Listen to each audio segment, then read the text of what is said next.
Hola, ¿qué tal? Buenas tardes. Los saludo a todos, a todas en este día para dar comienzo con un tema importante en el ámbito empresarial y es las condiciones que el empleador establece a los empleados, las condiciones laborales. Para ello, daremos comienzo estableciendo un poco los antecedentes o las características esenciales que prevalecían en décadas atrás.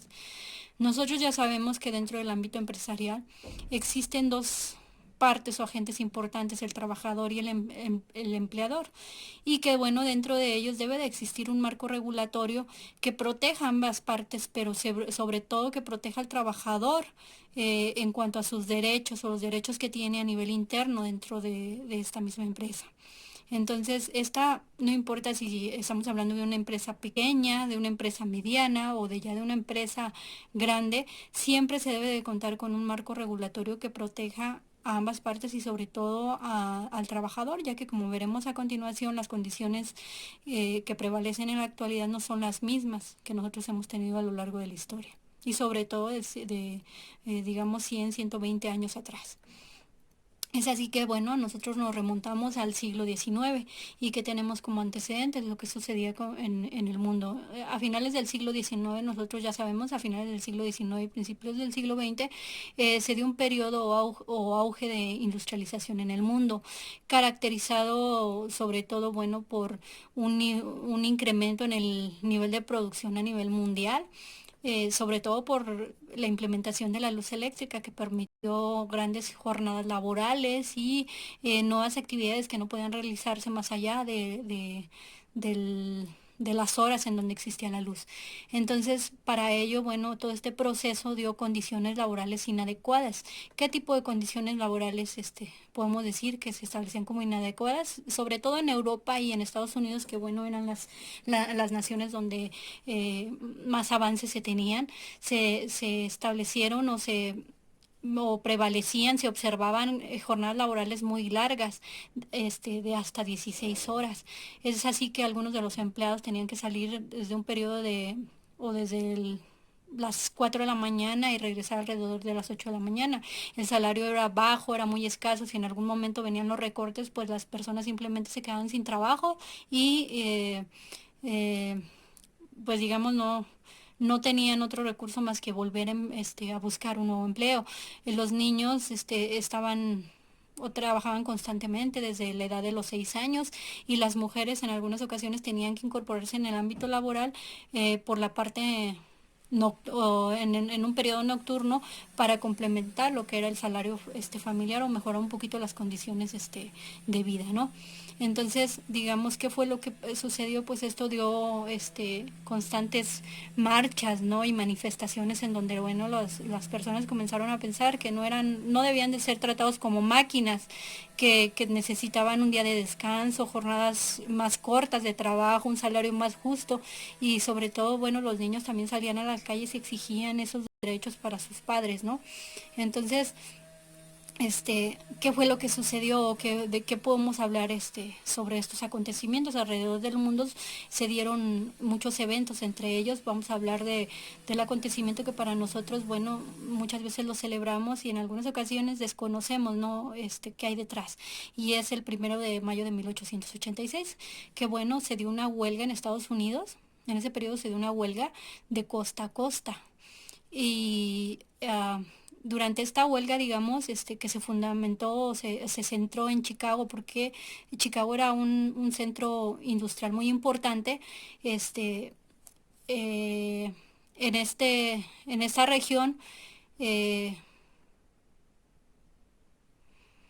en esa región, o en este país más bien, durante esa fecha los trabajadores salieron a la calle y dijeron, bueno, a partir de hoy ningún obrero debe de trabajar más de 8 horas. O el día debe de quedar repartido en tres secciones o partes, 8 horas para trabajar, 8 días de reposo y 8 días de recreación. Y bueno, como nosotros mencionamos ya, en Chicago fue el centro de este evento. ¿Por qué Chicago? Bueno, fundamentalmente Chicago porque aquí era un centro industrial dentro de Estados Unidos y sobre todo esta parte de Chicago establecía jornadas laborales muy largas, de entre 3 y 14 horas, de tal manera que 5.000 fábricas paralizaron esa manifestación únicamente en esa región. Dentro de la Dentro de este evento que se estableció en Chicago, o que es muy conocido, es la masacre de High Market, que bueno, dentro de esta masacre, ¿qué fue lo que sucedió? La paralización de estas fábricas estaban encabezadas sobre todo por dos asociaciones, uniones, la Asociación de Trabajadores Artesanos y la Unión Obrera Central, en donde, bueno, el discurso del anarquista Samuel Fieldman dijo, él estableció y dijo, bueno, a partir de ahora no vamos a trabajar más de 8 horas.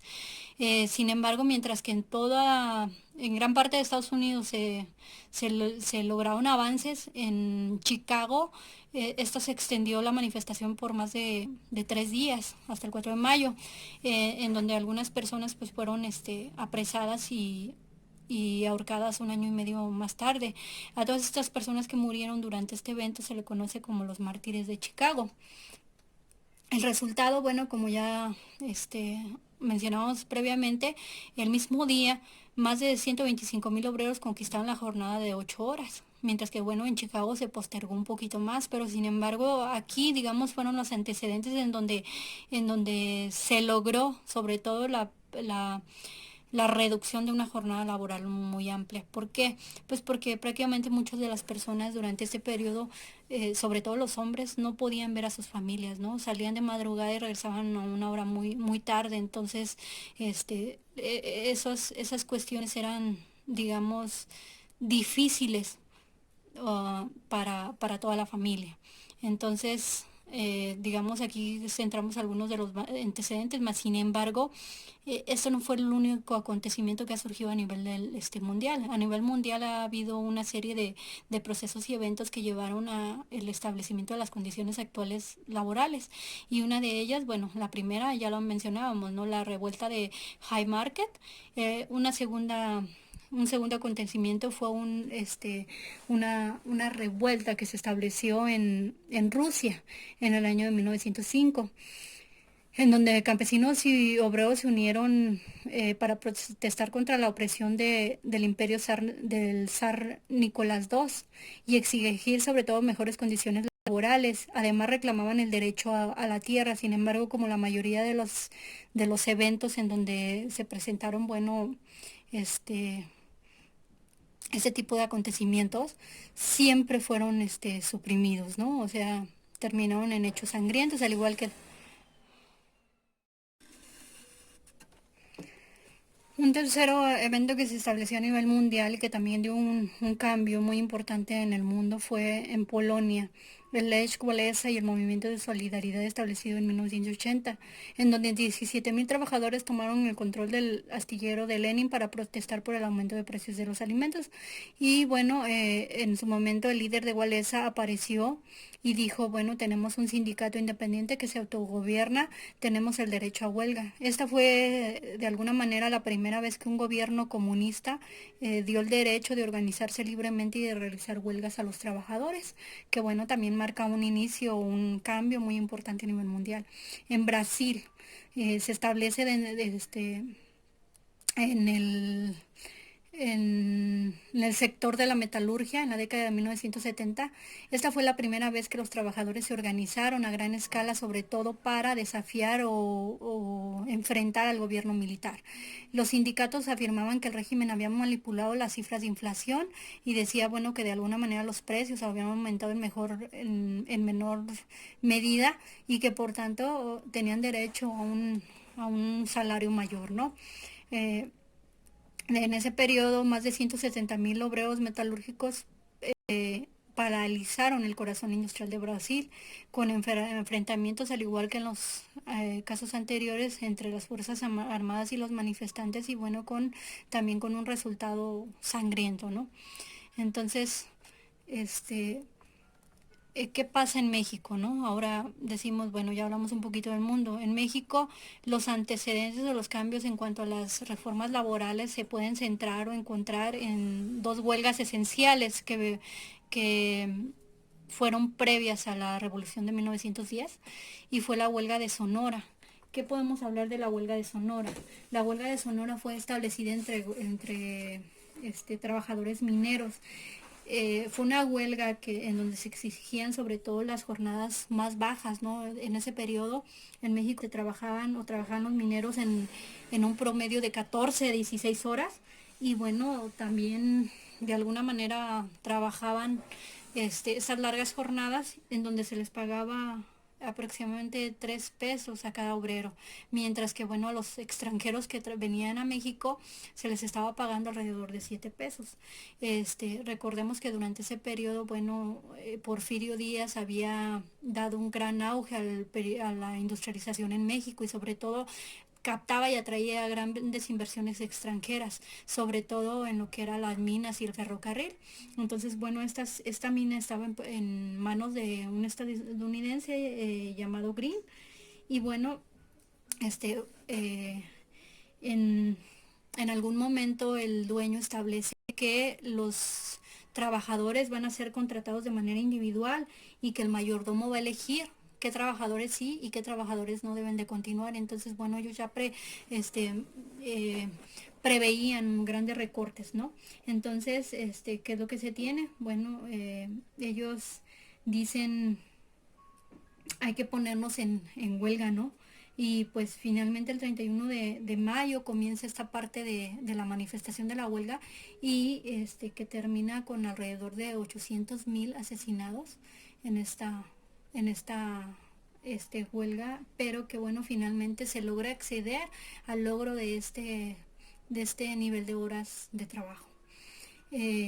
Existe también otro antecedente, la huelga del Río Blanco, que como tal no se le llamó huelga, pero fue más que nada una manifestación, ¿no? Este se estableció en la industria textil de Puebla y de Oaxaca. ¿Por qué se dio? Pues se dio sobre todo una manifestación porque se estaban, al igual que en la huelga de Cananea, las horas de trabajo oscilaban alrededor de 14 horas diarias, pero bueno, los dueños o los jefes estaban previendo o estableciendo nuevas condiciones de trabajo, entre ellas multas por algún tipo de falta en el trabajo, multas muy severas. Los trabajadores no tendrían derecho a recibir visitas, no podían leer periódicos o revistas que no fueran previamente eh, revisados o autorizados por el patrón. No tenían que aceptar un descuento para que ellos pudieran participar con las aportaciones en fiestas de la región. Y bueno, de alguna manera el 4 de diciembre se estaba convocando un paro nacional. Sin embargo, ¿qué es lo que sucede? El día de Navidad, los dueños, este, en las fábricas se establecen algunos letreros que dicen se suspenden labores hasta nueva orden. Y bueno, es algo que provocó un gran descontento en los trabajadores del Río Blanco, ¿no? Y ¿qué es lo que hacen? Pues el día 7 de enero sonaron un silbato y salieron a las calles, ¿no? A establecer o a manifestar su descontento. Entre ellos, entre las cosas que también establecieron o realizaron dentro de esta manifestación fue la liberación de los presos que ya habían, que digamos, los trabajadores, los empleadores habían llevado a cabo por alguna falta dentro del trabajo e incendiaron las tiendas de raya. Las tiendas de raya, recordemos que eran tiendas en donde, bueno, los dueños de las fábricas o de los negocios obligaban a los trabajadores a comprar ahí sus productos básicos. Entonces los incendiaron. Aquí es muy importante mencionar que tanto en la huelga de Cananea como en la huelga del Río Blanco, estos, digamos, los jefes o los empleadores contaban con el apoyo de Porfirio Díaz, ya que Porfirio Díaz, bueno, estaba muy respaldado por los grandes inversores, nacionales, pero sobre todo extranjeros. Entonces, estos eran los que estaban dando el cambio de la industrialización en México y por tanto, bueno, tenían un gran apoyo por parte de él, ¿no? Entonces,